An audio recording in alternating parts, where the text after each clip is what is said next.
आपने hair transplant के कई वीडियो देखे होंगे, पर जनरली लोग डेंसिटी के बारे में इन वीडियोस में बात नहीं करते हैं और जिन्होंने किया भी है वो ये नहीं बताते कि किस तरीके से ये नेचुरल डेंसिटी को अचीव किया जा सकता है।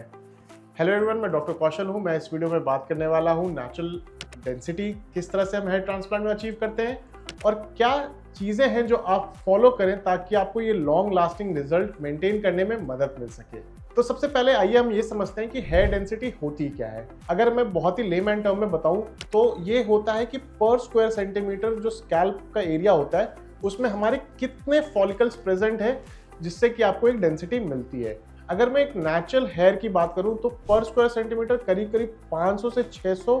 फॉलिकल्स या ग्राफ्ट्स प्रेजेंट होते हैं जिससे कि हमें एक नेचुरल डेंसिटी देखने को मिलती है। पर जनरली हेयर ट्रांसप्लांट में नेचुरल डेंसिटी को अचीव करना थोड़ा चैलेंजिंग होता है because spacing of the follicles are very important when we do the transplant. तो हमारा टारगेट ये होता है कि जब भी हम हेयर ट्रांसप्लांट करें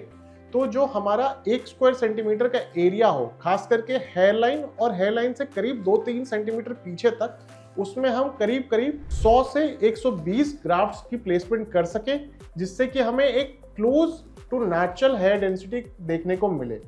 और जैसे जैसे हम उसके बाद पीछे का एरिया कवर करते जाते हैं, इसको हम 80 से 100 ग्राफ्ट्स पर स्क्वायर सेंटीमीटर रखने की कोशिश करते हैं। पर जनरली 2 फैक्टर्स इसको गवर्न करता है। पहला कि कितना बड़ा हमारा रेसिपिएंट जोन है या बॉल्ड एरिया है जिसमें कि हम ट्रांसप्लांट कर रहे हैं, और दूसरा हमारी डोनर एरिया की डेंसिटी कैसी है जिससे कि हम हेयर ग्राफ्ट्स एक्सट्रैक्ट कर रहे हैं। तो यदि हम अर्ली स्टेजेस में ट्रांसप्लांट प्लान कर रहे हैं तो काफ़ी हद तक एक नेचुरल डेंसिटी अचीव करने में हमें मदद मिलती है बिकॉज हमारे पास सफिशिएंट डोनर जोन होता है। अगर हम एडवांस स्टेजेस की बात कर रहे हैं तो इसे हमें इस तरीके से प्लान करना होता है कि हम आपको एक नेचुरल डेंसिटी भी दे सके और साथ में हम आपका मैक्सिमम बॉल्ड एरिया को भी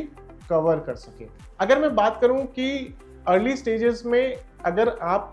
ट्रांसप्लांट प्लान करते हैं तो जो आपके एग्जिस्टिंग रेसिपिएंट जोन के हेयर हैं उनको आप मेंटेन करें with the help of pharmacotherapy जैसे कि टॉपिकल सीरम्स एंड मल्टीविटामिन्स की मदद से, ताकि आपको ये रिजल्ट लॉन्ग लास्टिंग मिले और साथ में एक थिकर डेंसिटी आप लंबे समय तक मेंटेन कर सके।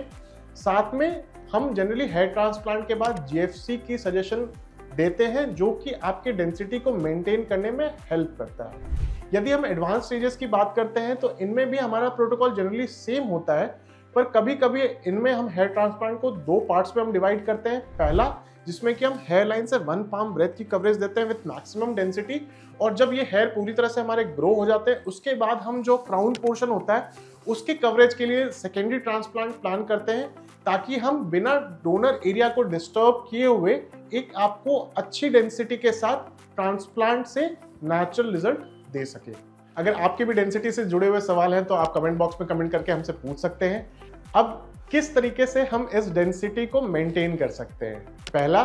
कि आप एक हेल्दी लाइफस्टाइल ऑप्ट करें।